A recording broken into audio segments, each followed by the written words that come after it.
Bonjour à tous, bienvenue sur cette vidéo d'algorithmie. On va voir quelque chose de très simple mais pourtant essentiel en informatique et plus particulièrement en programmation, puisque vous avez forcément, lorsque vous avez commencé à apprendre votre premier langage et évidemment abordé ou découvert d'autres langages par la suite, eh bien fait usage d'un certain nombre d'algorithmes qui sont implicites, hein, qu'on utilise en fait simplement en utilisant la syntaxe. D'ailleurs pour ça que cet algorithme que je vais vous présenter ici, qui est le parcours séquentiel, comme vous l'avez vu dans le titre de la vidéo, est un algorithme qu'on a tendance à oublier, puisque ce n'est pas un algorithme qu'on va devoir, on va dire, écrire avec plusieurs instructions, qui va prendre un petit peu de temps en fait à mettre en place, mais c'est un algorithme qu'on retrouve simplement en faisant usage de la syntaxe dans n'importe quel langage de programmation. Alors si par exemple, alors je note rapidement, même si vous ne connaissez pas le langage, c'est pas grave, mais si par exemple on est en langage C, eh bien le simple fait d'écrire une boucle, donc une while, une boucle for, peu importe, va justement mettre en œuvre cet algorithme de parcours séquentiel ou parcours itératif, vous pouvez l'appeler comme vous voulez, et c'est mis directement tel quel. Le but de cette vidéo, bien sûr, bon, si vous programmez déjà, vous n'allez pas apprendre grand chose, je pense, mais comme les vidéos, bien sûr, ne s'adressent pas qu'aux gens qui savent déjà, hein, sinon ça n'aurait pas beaucoup d'intérêt, mais également aux gens qui sont en train d'apprendre, ou qui s'apprêtent, en tout cas, à apprendre et à découvrir un peu la programmation. Je vais vous expliquer donc un peu plus en détail comment ça fonctionne finalement, pour que ce soit clair, et comme ça, si vous êtes en train de découvrir la programmation, eh bien, vous allez comprendre derrière ce qui se passe en termes d'algorithmie quand on veut faire par exemple du parcours de tableaux, de collections ou toutes ces choses-là que vous verrez éventuellement au cours de la progression dans votre apprentissage. On va remarquer, donc on va retrouver très généralement, alors moi ce que j'appelle une collection, c'est-à-dire j'essaie de prendre le mot le plus, on va dire le plus global, parce que ça peut porter des noms différents selon le langage de programmation sur lequel vous serez par la suite, mais comprenez simplement que c'est un conteneur qui va contenir un ensemble de valeurs et de plusieurs types différents ou alors d'un seul type, c'est-à-dire qu'on va avoir par exemple une collection d'entiers, comme on peut avoir une collection de chaînes de caractères, une collection de caractères, ou même une collection d'un certain type personnalisé que vous pourriez créer par la suite. Là on est sur un ensemble d'entiers, et en termes de collection, de conteneurs, on peut retrouver plein de types, hein. La liste, une file, on peut travailler avec des arbres, des graphes, ou tout simplement, hein, ce qui généralement va être un des premiers conteneurs que vous allez aborder, qui est le tableau. Alors je fais une impasse un peu sur la chaîne de caractères, parce que finalement c'est une sorte de conteneur, hein, c'est une chaîne de caractères, c'est un conteneur qui contient plusieurs caractères, et mis à la suite forme une chaîne de caractères. Mais le tableau ici est ce que vous allez retrouver le plus souvent en programmation, quels que soient les langages sur lesquels vous allez travailler. On va partir donc, on peut imaginer donc un bloc, d'accord, un bloc qu'on va retrouver avec un ensemble de valeurs et des valeurs qui se suivent ensemble. Elles ne sont pas en fait mises n'importe où en fait dans la mémoire sans rentrer dans le détail. Elles se suivent vraiment. À partir du moment où on a accès à la première valeur de cette collection, on a forcément les autres qui se suivent jusqu'à la dernière, jusqu'à un indicateur ou quelque chose qui nous indique que nous sommes arrivés à la fin de l'ensemble des valeurs. Sinon, on déborderait de cette collection et on risquerait de lire quelque chose qui n'en fait pas partie. Et généralement, les langages de programmation, compilés ou non, vous rappellent à l'ordre et vous font savoir que là, vous avez en fait débordé, ou alors vous afficheront simplement une valeur qui n'a absolument rien à voir avec celle que vous attendiez. On va généralement retrouver ce genre de choses. Là, j'ai fait de quoi illustrer finalement un simple tableau d'entiers. Et ce qui va fonctionner en informatique, très souvent, hein, on va retrouver donc un système tel quel, donc avec les valeurs, comme je vous dis, qui sont contiguës, donc qui se suivent dans cette collection, dans ce conteneur, dans ce tableau ici, et on va pouvoir y accéder par un système d'indices. Donc on a un accès qui est possible à faire. On n'est pas, par exemple, si je veux accéder ici à la valeur 6, d'accord, ici, eh bien je ne vais pas être obligé de lire forcément l'ensemble des valeurs jusqu'à trouver la valeur 6. Pour beaucoup de systèmes, on va directement pouvoir accéder à celle-ci par indice. Alors attention, comme je fais cette vidéo de manière globale, ce n'est pas forcément le cas. Tous les conteneurs ou toutes les collections ne sont pas forcément des systèmes par indice. Donc bien sûr, selon les usages que vous aurez, ce sera adapté. Et très généralement, vous aurez des outils pour pouvoir effectuer le parcours, parce que c'est le sujet de cette vidéo. Mais ce que je veux vous dire, c'est que dans un ensemble comme ça de valeurs qu'on va retrouver dans un conteneur, c'est de pouvoir donc accéder aux différents éléments. Et ce qui va être important surtout, c'est de prendre en considération les différentes informations, les propriétés de cette collection, de ce conteneur. La première chose, ça va être l'ensemble des éléments. Si on veut parler de l'ensemble des éléments, c'est-à-dire le nombre d'éléments qu'il y a dans notre conteneur, finalement, on va parler de la taille de ce conteneur. D'accord? Donc on parlera de size, si je veux utiliser le terme en anglais. Voilà. Et quand on veut parler de taille de conteneur, c'est pas sa capacité, c'est-à-dire c'est pas le nombre de valeurs qu'il pourrait accueillir. Ça c'est autre chose et vous le verrez dans certains langages de programmation. Ça n'existe pas dans tous, mais dans certains ça existe. Mais quand on parle de taille de quelque chose, donc ici d'un conteneur, on parle effectivement du nombre d'éléments qu'il contient au moment où vous vérifiez justement cette taille. Donc là, on a effectivement un conteneur qui a une taille de 7. On a les 7 éléments qui sont ici. Point important aussi, donc ça c'était la première finalement information qu'on retrouve, c'est tout simplement l'accès, c'est-à-dire ce qui va indiquer le début et la fin de ce conteneur. Alors généralement votre conteneur va évidemment être mémorisé dans une variable, d'accord? Donc vous allez par exemple lui donner un nom quel qu'il soit, donc moi par exemple ici ça j'aurais pu l'appeler numbers. C'est vrai que là je suis pas avec ma tablette, donc écrire à la souris je vous avouerai que c'est pas l'idéal. Mettons qu'on a appelé une variable numbers comme ça qui contient ce tableau, d'accord, auquel on a affecté ce tableau. On va pouvoir accéder aux différents éléments via un système d'indices. Le premier élément commence très généralement par l'indice 0. Et le dernier commence, si vous avez compris avec ce que j'ai dit tout à l'heure, eh bien à taille, donc le nombre d'éléments qu'on a. Mais comme on commence à 0, il faut forcément en soustraire 1. Et ça, c'est effectivement l'ensemble qu'on a. Alors je vais éviter de faire ça parce qu'effectivement il y a un égal, il y a un moins de l'autre côté. Donc on va de l'un à l'autre, ici, avoir le début et la fin de ce conteneur. Et c'est ces informations-là qui vont nous être utiles, qui vont nous servir pour effectuer le fameux parcours séquentiel que je vais vous présenter ici. Même si en termes de pseudocode, on ne va pas avoir grand-chose à écrire. Vous allez voir, parce que c'est quelque chose normalement que vous connaissez déjà plus ou moins, si vous avez fait même un peu d'algorithme, puisque ça fait partie du pseudocode, c'est ce que je vous ai dit. On a tendance à oublier cet algorithme, parce qu'il fait directement partie intégrante finalement de la syntaxe d'un langage. Donc souvent on a tendance à oublier que oui en fait c'est un algorithme en fait ce qu'on fait, même si c'est très court, c'est très succinct, c'est que ça reste quand même un algorithme, puisque ça effectue un certain nombre de traitements, où on va écrire très peu de lignes, mais en réalité le nombre de traitements qui se passent est beaucoup plus nombreux que le nombre de lignes qu'on a pu écrire. Donc ce qui va se passer ici, pour effectuer un parcours, donc on ne parle pas forcément de faire une recherche, même si on peut utiliser le parcours séquentiel pour faire une recherche, ce qui n'est pas du tout optimisé, parce que c'est-à-dire par exemple si je recherche est-ce qu'il y a le nombre 7, le chiffre 7 dans mon tableau, si je fais un parcours séquentiel, ça veut dire commencer par parcourir du début, et ensuite vérifier chaque élément. Donc s'il est plutôt vers la fin, ça va prendre beaucoup de temps, et on a vu sur cette chaîne plein d'autres algorithmes de recherche qui sont évidemment beaucoup plus efficaces que ça. Mais ça fonctionnerait. Voilà, sur le papier, on peut effectuer une recherche séquentielle, ça marcherait. Le parcours séquentiel, dans quel cas il est utile et dans quel cas vous allez l'utiliser, vous l'avez certainement peut-être même déjà utilisé si vous programmez déjà, eh bien c'est pour tout simplement faire de l'affichage par exemple, ou faire une opération sur tous les éléments de notre collection. C'est-à-dire qu'on ne cherche pas un élément en particulier, juste on se dit on veut parcourir l'ensemble des éléments de notre conteneur, et pour cet ensemble d'éléments, on va faire quelque chose. Ça peut être les afficher, comme ça peut être par exemple ajouter une valeur à ces derniers, ou les tester, leur valeur, bref, faire un certain nombre de traitements. Donc on va effectivement parcourir les éléments du premier au dernier. Et ça c'est souvent un problème, peut-être une des premières difficultés que peuvent rencontrer les gens qui commencent la programmation, c'est de se dire, découvrir le principe des boucles quand vous programmez. Et souvent on vous l'apprend, en tout cas au départ, la boucle, on vous dit c'est pour répéter une instruction ou un ensemble d'instructions un certain nombre de fois. Par exemple de se dire finalement répéter, alors là je ne marque pas de pseudocode, mais genre répéter 10 fois, afficher, mettons, bonjour. Ça on comprend bien, on se dit ok oui ça boucle très bien, 10 fois ça va afficher sur le programme final, bonjour, on va le retrouver comme ça 10 fois. Voilà, on a bien compris, pas de problème, ça c'est le résultat final qu'on aura, pas de souci. Très vite quand on aborde le sujet de parcourir un conteneur, une collection, peu importe, en utilisant cette syntaxe des boucles, c'est tout de suite moins évident pour les gens qui débutent, parce qu'on n'a pas cette idée de répétition. On ne pense pas forcément à la répétition. Parce qu'on se dit, on va parcourir chaque élément un à un. Donc en fait, c'est pas une répétition, parce que chaque élément est unique. Si on répétait, peut-être qu'on s'amusera en fait à parcourir toujours le même. Donc on ne comprend pas que on fait une première itération de notre boucle, d'accord, c'est-à-dire un premier tour de la boucle, on est sur cet élément, et que le tour suivant de la boucle, on va se retrouver au second, au troisième, au quatrième, etc., jusqu'à la fin, parce qu'on est censé s'arrêter.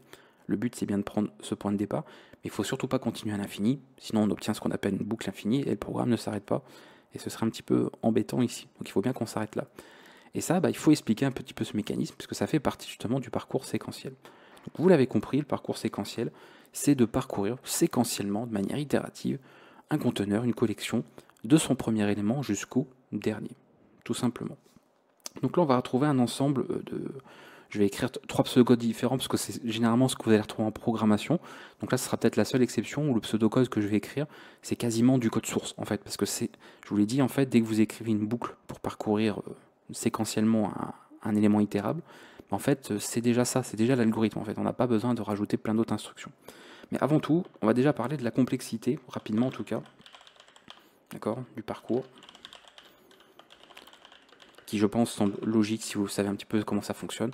C'est en ON, puisque c'est simplement N étant, alors je vais mettre même size si je prends le terme de tout à l'heure, qui est le nombre d'éléments que vous avez. Vous l'avez compris, plus vous allez avoir d'éléments dans votre collection, et plus le parcours sera long. S'il faut parcourir 1000 éléments, ça va prendre moins de temps que s'il faut en parcourir 2 millions. Ça semble logique, mais c'est bien de le comprendre. Et vous savez du coup pourquoi eh bien, faire de la recherche séquentielle prendrait beaucoup de temps. Parce que si votre élément, encore une fois, est à la fin de la collection, si vous devez en parcourir 2 millions avant d'arriver sur celui que vous cherchez, il y a sûrement des algorithmes qui sont beaucoup plus rapides, beaucoup plus performants que ça. En tout cas, voilà, on a ici donc la complexité donc linéaire qu'on a retrouvée ici, suivant le nombre d'éléments qu'on a dans notre collection. Et on va, comme je vous l'ai dit, utiliser cet algorithme pour vraiment systématiquement parcourir tous les éléments, et pas seulement quelques-uns, pas une fourchette de ces éléments, pour pouvoir effectuer un certain nombre de traitements dessus. Donc nous, ce qu'on va faire, très simplement au niveau du pseudocode, c'est de dire parcourir notre collection pour afficher l'ensemble des éléments. Comment afficher tous les nombres de ce tableau? Comment on ferait en termes algorithmiques, ou en termes de pseudocode, sans rentrer dans un langage final? Comment on ferait ça en termes de pseudocode? On a plusieurs manières. Je vais vous montrer généralement ce que proposent comme manière de faire les langages programmation à la fin, c'est-à-dire les différentes syntaxes qu'ils ont, et voir comment moi j'avais choisi de vous leur présenter ça en pseudocode. La première chose, finalement, c'est le plus, on va dire, le plus commun, d'accord, de ce qu'on peut retrouver. Déjà, c'est de récupérer différents éléments. Donc on va préparer notre tableau. Donc je vais appeler, on va mettre 5 par exemple. On va initialiser notre tableau. Voilà. Et ensuite, on va récupérer, en tout cas avoir de quoi obtenir la taille du tableau. Donc la taille de la collection, c'est-à-dire le nombre d'éléments, parce que ça me permettra d'avoir l'indice ici, vous voyez, qui concerne le dernier élément qu'on a. Alors ça, suivant pareil les langages, vous aurez différentes choses pour le faire. Donc je vous laisse, en fait, suivant le langage de programmation, adapter ça. Mais voilà, donc on aura par exemple quelque chose qui permet de récupérer la taille de la collection qu'on a en question, et ensuite comme ça on aura ça en cette variable. On a nos deux informations qui vont nous servir ici pour le parcours. Pas forcément les deux ne vont pas forcément servir pour tous les types de parcours, mais je le mets ici au cas où pour qu'on ait en tout cas tout ça qui soit prêt. Voilà, qu'on voit un petit peu ce que ça nous donne. On va maintenant, pour voir un petit peu tout ce qu'il y a, mettre en place les différents types de parcours qu'on va retrouver. Encore une fois, il y en a certains qui ne seront pas, certains pseudocodes que je vais écrire ne seront pas forcément adaptables sur certains langages. Voilà. Il y en a qui n'auront pas certains types de boucles, on va dire, parce que c'est propre à la syntaxe. Mais je vous montre quand même les trois, et après vous verrez sur le langage que vous utilisez ce qui est compatible ou ce qui ne l'est pas. En tout cas, vous aurez forcément au moins un de ces trois qui est disponible dans tous les cas. Maintenant qu'on a ces informations, voyons le premier élément, en tout cas la première chose que l'on peut faire pour parcourir un petit peu l'ensemble des éléments qu'on veut afficher. La première chose à faire déjà, c'est d'utiliser notre compteur. C'est-à-dire, je vous ai expliqué que là, ce qui va finalement créer le mécanisme de parcours effectivement séquentiel, c'est de se dire que oui, on va boucler sur afficher l'élément. Mais on ne va pas dire affiche le premier élément, ou parcours le premier élément, ou le deuxième, ou etc. On va dire parcours le énième. Et ça, comment on peut le représenter en termes de pseudocode? Le énième, eh bien, il faut une variable, à nouveau, un élément qui va changer. Le fameux n-ième, le n, la valeur de n va changer d'une itération à une autre. Donc pour ça, je vais le noter ici. Et je vais l'initialiser à 0. Très généralement en programmation, on prend l'habitude d'utiliser, c'est une exception, un simple caractère pour ça, une simple lettre, I, J, K, L, M, sachant que généralement, sinon, pour les variables, on utilise des noms les plus explicites possibles pour savoir ce que ça contient. Mais ça, c'est tellement conventionnel que les gens savent que quand ils voient I, J, K, etc., ils savent que c'est un compteur, quelque chose qui va servir pour une boucle, pour parcourir, donc on a l'habitude avec ça. On y va. Première possibilité, je vais mettre, voilà, premier cas, c'est la boucle tant que, le fameux, ou ce que vous avez retrouvé qui concerne donc la boucle while dans quasi-totalité des langages de programmation. Donc c'est de se dire, tant qu'une condition n'est pas vraie, n'est pas satisfaite. Là, qu'est-ce que ça veut dire? Si je reprends mon schéma, Et bien, tant que nous ne sommes pas arrivés à la fin de la collection. Finalement, c'est ça. D'accord? Et comme on utilise un compteur, c'est le seul moyen qu'on a de savoir si on arrive à la fin, c'est-à-dire ça, eh bien, c'est ce qu'on va utiliser. Tant que i est strictement inférieur, par exemple, ça suffit d'utiliser ce genre de syntaxe, à taille de collection. Alors, vous voyez que j'ai calculé taille de collection en amont. Alors, il m'est peut-être arrivé, je crois, sur certaines vidéos sur la chaîne, de calculer la taille d'une collection directement dans la boucle, parce que je voulais économiser certaines lignes, mais bien évidemment, semble logique que on va répéter ce test, il va être effectué à chaque itération.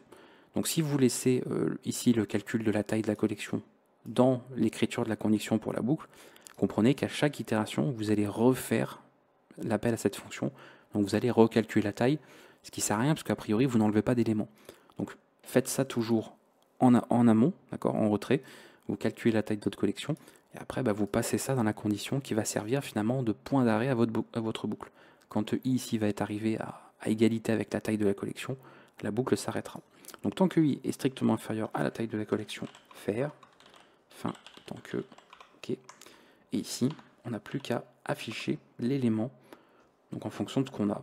Donc par exemple, moi je vais mettre afficher, on utilise ça dans le pseudocode, ce que je vous avais montré dans la vidéo de présentation, et la collection. Et comme il s'agit donc d'un conteneur quel qu'il soit, on va utiliser le système d'indices entre crochets en passant i. Et sa collection de i, c'est en fait le nème élément. Parce que i est à 0. Donc c'est-à-dire que là, au départ de mon programme, on demande d'afficher collection de 0. Et collection de 0, c'est ça. C'est le premier élément. Alors si on se contente de ça, on comprend bien qu'il y a un problème. Il va nous manquer quelques informations, parce que là, on a une boucle infinie. i ne change jamais. Il est toujours, à ce stade, il est égal à 0. Et si on refait un tour de boucle, on refait ce test, c'est toujours le cas. 0 est toujours strictement inférieur à 5, puisque je rappelle que la taille, il fait 5. Et ça ne va jamais changer, puisqu'il n'y a pas de paramètres qui changent en fait. On ne fait que lire les éléments, et on ne fait aucune modification de quoi que ce soit, et encore moins du compteur qui devrait lui être modifié. Donc pour ça, il faut l'ajouter, une fois que vous avez fait donc les différents traitements, pensez à incrémenter de 1 votre compteur. Et là, à la nouvelle itération, i sera égal à 1. Est-ce que c'est strictement inférieur à 5? Oui. Donc on refait afficher, cette fois-ci, collection de 1. Collection de 1, c'est celui-ci. Et ainsi de suite. Collection de 3, 4, 5. Et quand on arrivera à égalité, d'accord? Donc ça va être égal, effectivement. On arrête, on incrémente plus, que sinon on va se retrouver à devoir afficher un élément là, et on sort en fait de la collection. Donc on s'arrête au moment où on a affiché ce dernier, et que i finalement, voilà, est ici. On ne va pas donc incrémenter ensuite. Et voilà comme on a effectué un parcours séquentiel. Donc finalement le plus classique. La boucle while avec une petite incrémentation qui doit être faite parce qu'elle n'est pas faite automatiquement. Autre possibilité.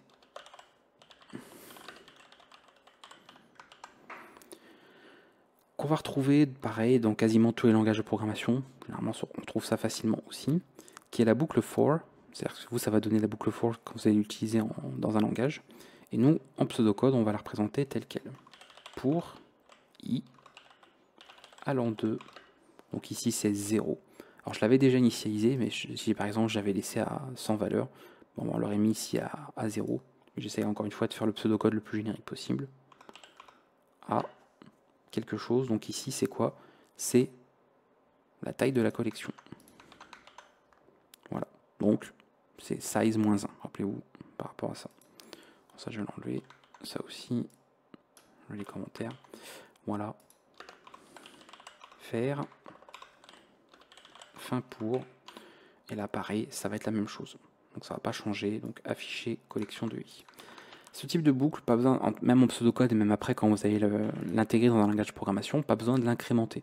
Quand vous faites ce type de boucle, c'est sous-entendu que ce qui sert ici de compteur est auto-incrémenté de 1, d'accord? Il n'est pas incrémenté de 2, sinon moi je vous avais indiqué de le noter en fait tel quel, par saut de 2 par exemple. Voilà, qui veut dire que là vous faites une incrémentation de 2 à chaque fois. Mais si vous ne mettez rien, c'est que par défaut vous considérez que c'est de 1, puisque c'est bien sûr ce qui est le plus classique, ce qui revient le plus souvent. Et là, pas de problème, pas besoin d'indiquer l'incrémentation, elle est faite toute seule. Mais vous voyez qu'on retrouve la même chose. Voilà, c'est la deuxième chose qu'on peut retrouver ici. Enfin, pour terminer avec cette vidéo, le troisième cas et le dernier, pas disponible sur tous les langages de programmation, mais vous pourriez vous le représenter. C'est-à-dire, si vous notez ce troisième cas en termes de pseudocode, et qu'après vous voulez importer votre pseudocode dans un langage de programmation qui n'a pas forcément cette syntaxe, bah c'est pas grave, vous l'adapterez ensuite avec une boucle for, une boucle while, une boucle même do while que j'ai pas forcément montré ici. Vous pouvez faire comme vous voulez, il n'y a pas de problème bien sûr, hein. Le pseudocode c'est pas, il n'y a pas de normes, donc vous pouvez adapter ça comme vous voulez. Mais je voulais quand même montrer ça en termes de pseudocode, puisqu'on l'a déjà de toute façon vu hein, dans d'autres vidéos d'algorithmie, parce que c'est aussi rapide à écrire, et on l'utilise souvent, plus souvent justement quand on veut faire du parcours d'éléments. C'est-à-dire ça peut servir à d'autres choses que de faire du simple parcours tel quel, mais on peut vouloir, surtout pour de l'affichage, juste afficher les éléments, et on a donc une manière de faire ici, qui est de, pour chaque, et on va passer par une variable intermédiaire, qu'on va créer juste ici en fait. D'accord, juste ici, je ne vais pas indiquer le type, mais on comprend que c'est du type en fait que du conteneur. Si c'est un conteneur d'entier, et bien cette variable intermédiaire est forcément de type entier aussi. Il faut que ça corresponde avec ça. Donc pour chaque élément dans collection, donc je rappelle ceci, faire, donc là, fin pour, j'aurais même pu même fin pour chaque, mais c'est pas grave. Ça coûte, je pourrais faire ça comme ça en fait. Hop. Encore un peu plus clair. Et là c'est pareil, on va retrouver la même chose, mais pas collection de i, parce que vous voyez que cette fois-ci on n'a plus ce compteur, c'est la différence, donc là il n'existe pas en fait, hein. Si vous faites ce type de boucle, pas besoin d'avoir un compteur i, c'est simplement qu'on a une variable ici intermédiaire. Donc ça revient, non pas à afficher collection de i, mais à afficher élément. Vous voyez, c'est encore plus lisible, on s'embête pas finalement avec une syntaxe un peu bizarre, c'est plus simple à lire. De dire, si on veut juste parcourir les éléments d'un conteneur pour les afficher, en fait, vous comprenez que cette troisième possibilité est la plus lisible et la plus pratique à faire. Alors, attention avec ça, si vous voulez ensuite l'adapter dans un langage de programmation, alors déjà, comme je vous l'ai dit, ce n'est pas forcément une syntaxe qu'on retrouve partout, donc les fameuses boucles for, je sais pas moi, int n de collection. Alors là, je vous montre un langage de programmation, voilà. Et puis là, on afficherait donc afficher n, d'accord, ce genre de choses. Et surtout, dans d'autres langages aussi, ça peut être en lecture seule. C'est-à-dire que dans ce genre de cas, vous ne pouvez pas forcément modifier l'élément. Par exemple, vous ne pouvez pas forcément vous dire je mets l'élément à 0. Parce que certains langages de programmation, quand vous allez utiliser ce type de boucle, ou alors une for each, voilà, ça peut être l'un comme ça, ou ça peut être des fois en passant par des notations avec du code fonctionnel, on peut avoir l'un ou l'autre en JavaScript par exemple. Selon certains langages, comme je vous ai dit, vous serez en lecture seule. C'est-à-dire que cette variable intermédiaire qui va être utilisée, on va avoir des éléments itératifs, ne sera disponible qu'en lecture. En fait, ça va faire une copie, si vous voulez, de l'élément que vous lisez, et pas forcément vous donner l'accès à l'élément lui-même. D'accord? C'est une référence. Donc si vous faites ça, vous allez modifier la référence que vous aviez là, dans votre boucle, donc c'est bien, c'est super, mais vous n'allez pas modifier l'élément de votre collection, ici, en dur. Ça, les langages qui généralement font ce type de parcours en lecture seule, si vous voulez effectivement modifier un élément, eh bien, il faudra passer par ce type de boucle, qui elle, effectivement, par l'indice, permettent d'accéder, via l'accès par indice, réellement à l'élément de votre collection. Donc ça, je pense notamment à Python, si vous voulez retrouver. Donc si vous faites un parcours avec range notamment, et là vous pourrez donc modifier l'élément. Si vous faites un simple parcours avec for, eh bien vous allez modifier la variable temporaire ici pour l'itération, et vous n'allez pas modifier l'élément lui-même. Donc attention, d'un langage à l'autre, on pourrait être surpris. Donc c'est pour ça que faites toujours attention quand vous écrivez du pseudocode, de bien ne pas oublier déjà et de prendre en considération les fonctionnalités du langage final, du langage cible sur lequel ensuite vous portez ce pseudocode. Parce que bien sûr, on peut avoir des différents fonctionnements d'un langage à l'autre. Et c'est tout ce que je voulais vous montrer, en tout cas ici, tout ce que je voulais vous dire. Donc vous voyez, il y a eu l'occasion quand même d'aborder pas mal de choses pour un algorithme finalement qui est archi simple, qui est vraiment un des premiers que vous avez découvert ou que vous allez découvrir en programmation. Il y avait quand même bien détaillé pour expliquer un petit peu tout ça. Et normalement avec cette vidéo, si vraiment c'est quelque chose qui vous posait problème, hein, le parcours de collection, vous n'avez pas trop compris pourquoi en fait il fallait commencer par 0, et puis comment en fait on faisait un parcours du début à la fin, comment on arrivait à s'arrêter là, et pourquoi on arrivait à incrémenter. Et je le dis en connaissance de cause que j'ai eu des gens, hein, donc en commentaire qui m'ont déjà posé des questions, qui avaient justement des soucis à comprendre ça. Donc ça montre bien que quand on démarre, c'est pas forcément évident pour tout le monde aussi. Donc c'est bien, c'était on va dire pertinent de faire ce genre de vidéo pour vous expliquer un petit peu tout ça. Au moins, normalement cet algorithme n'a plus de secret pour vous, le parcours séquentiel. Vous voyez un peu comment ça marche, et vous voyez un petit peu comment c'est mis en place, en tout cas au niveau programmation par la suite. Donc c'est très rattaché encore une fois à la syntaxe, parce que là je pourrais quasiment traduire ça en langage de programmation, il n'y aurait pas de changement, il n'y aurait pas plus de lignes, on a vraiment tout ça tel quel. Je vous ai montré les 3 types de boucles, même s'il peut en avoir éventuellement quelques autres un peu modifiés, comme la do while, mais on peut l'adapter tel quel. En tout cas, si vous avez des questions, n'hésitez pas dans les commentaires. Normalement, je pense que ça aurait été suffisamment clair. Et voilà, je vous dis à bientôt en tout cas pour de nouvelles vidéos sur la chaîne. Ciao.